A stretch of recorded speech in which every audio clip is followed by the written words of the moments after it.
is it a good time to invest now? Now I'm going to share with you some real life examples of people I know, of course with a few modifications, especially the age, to set the mood. Here we go. Ryan, 34 years old, a car lover now turned motor enthusiast, is a senior manager at a multinational company. And aside from good pay, he is enjoying his status as a bachelor.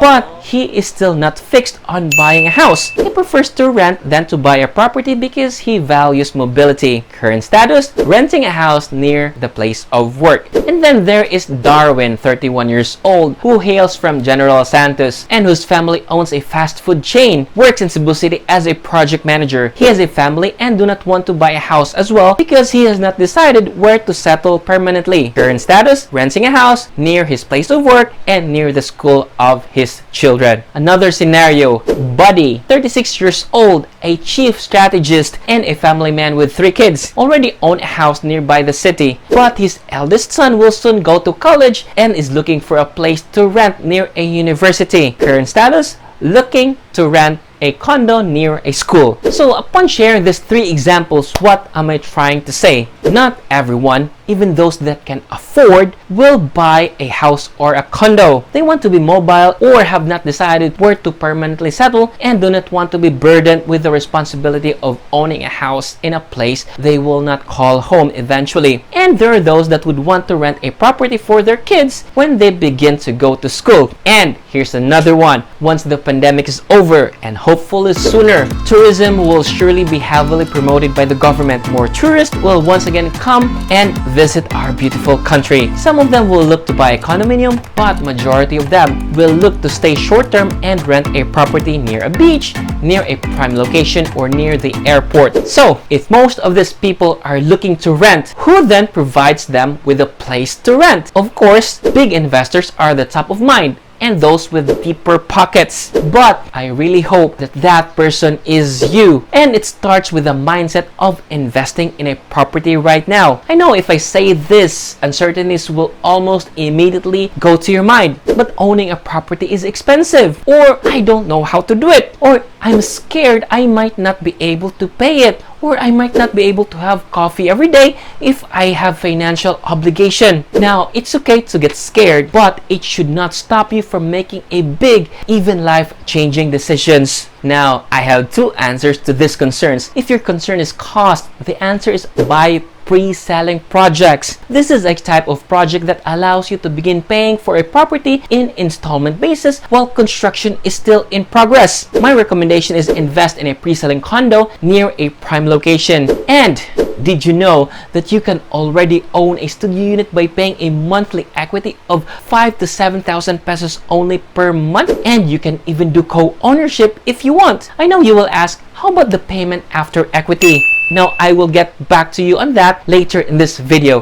And if your concern is you don't know how to do it or don't know a property to invest in, my answer is choose a PRC accredited real estate sales person. Now, these are the salespersons who we commonly call as real estate agents that are qualified, trained, and are allowed by PRC under the guidance of a licensed real estate broker to engage in real estate transactions with you. They can educate you about the benefits of investing and will explain to you the details of the property and help you find the project you want. And by the way, they offer these services to you for free. Now, let's go back to the reason why I really recommend that you invest right now. Not for you to stay in it, but to use it for rental. Now, let's count the reasons. Reason number 1, the demand is there. Well, maybe not right now because of the pandemic, but that is actually the reason why a pre-selling property makes perfect sense. Not only is the payment stretched, but also the construction period, giving enough time for the economy to recover. Reason number 2, entry point right now is easier. Real estate is not exclusively for those that have deeper pockets anymore. Pre-selling properties changed all of that. Even mid-income earners can already own a property. Rule of thumb is you should only spend about 30% of your income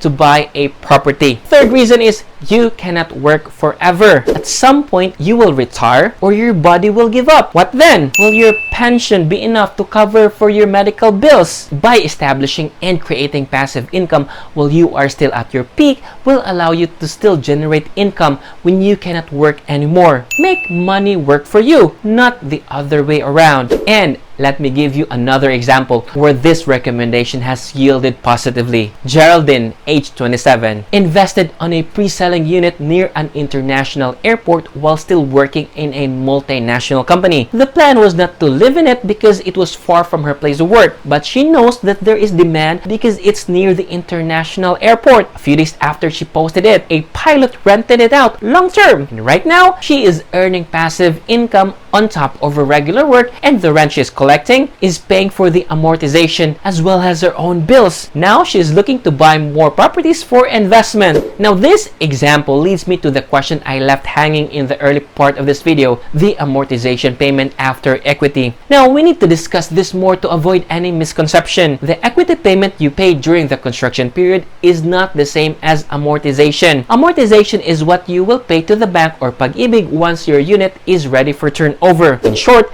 the bank or Pag-ibig will pay the developer for the remaining balance of your property so the unit can be turned over to you and have it ready for rental. You will then pay the bank or Pag-ibig the monthly amortization. Usual payment terms is about 15 to 20 years, but the amortization is higher than the standard equity payment, and depending on the bank and the interest rates, usual amortization for a studio unit is between 10 to 15,000 pesos per month. So in order for you to generate passive income, the rental of your unit should be higher than your amortization payment. A monthly rental of a studio unit in a good location right now is around 15 to 20,000. Of course, it might increase in 3 to 4 years time when your project is ready for rental. Now, this amount may not be a lot, but what if you buy more than one studio unit in a good location?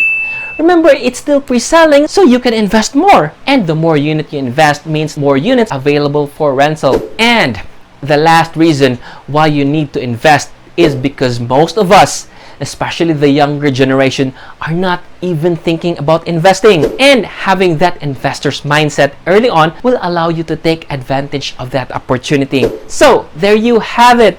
And I hope you learned something new. Once again, this is George Ryan Sarmago, Unit Manager from Filipino Homes and a PRC accredited and DHSUD registered salesperson. Thank you for watching. Stay safe, stay at home, and peace.